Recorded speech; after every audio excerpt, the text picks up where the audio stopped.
All along, I started writing music. I wrote some pop tunes. I started to write jazz songs, a couple of classical things. I kept playing jazz. Around 92, Bowie calls me again. We start getting together again. I did an album of his called Black Tie, White Noise, which was Mick Ronson's last recording with Bowie also. We weren't at the session the same day. It was a few months before he died. We did that album. And I turned 50 a few years later, and all of a sudden, it was sort of right after my father passed away, all this music starts to flood in. And between 1995 and like 2002 or 3, I wrote about 1,500 classical pieces. Wow. Sonatas and inventions and ballades and nocturnes and preludes and inventions. And they would all come out as improvisations when I'd sit at my disc clavier, which is a modern day player piano, so the data would get recorded into the computer. Then I'd give the disc to my copyist, he'd print it out. I'd only play these pieces once. I'd give them to concert pianists who were still playing them around the world. And I decided to call my music Now Music. And it was basically improvised classical music. Yes. So all the classical academic people thought I was out of my mind, but I did some research, and it turns out that's what Bach and Chopin and Mozart did. We just had no tape recordings of it. Chopin claimed that some of his best works were improvisations, and he wrote what would be considered perfect piano music, written classical music, and he's saying that his best stuff was improvisation. So I felt like I was in good company.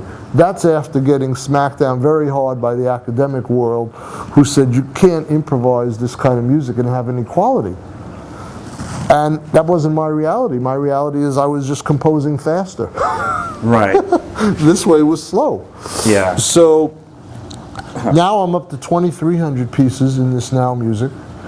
And for 10 years I didn't use any jazz licks or pop or rock licks. Now anything goes into the music. It could have jazz, it could have classical, whatever I'm hearing or feeling.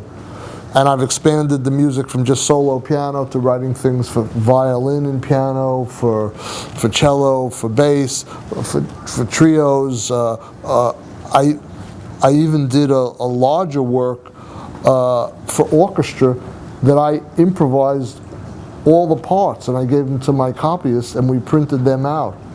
And I just came from the Kennedy Center in Washington, D.C., where I was commissioned to do music of Duke Ellington. It was his music, but my job was to write new additions to his music using some of my classical Now devices, but I was using his tunes as the little string that brought me there. I'd have a string quartet on stage at the Kennedy Center, a jazz sextet, this is last month, and an opera singer named Harolyn Blackwell, and a jazz singer named Nina Freelon. This was last month? Last month at the Kennedy Center. I worked on it for a year. I was commissioned to do this work.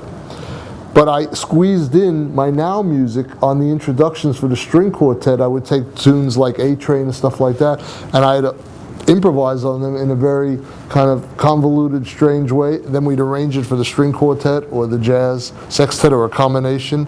I'd give different roles for the jazz singer and the opera singer. So I was melding the classical and jazz. Now this is something that has been done since the 50s. They used to call it third stream music when I grew up.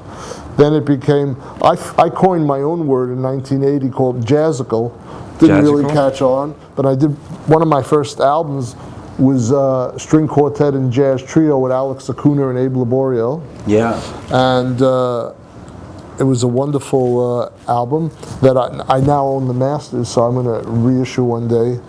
So my music has been continuously evolving, but at 63 right now, I've written over 4,300 pieces of music. Wow.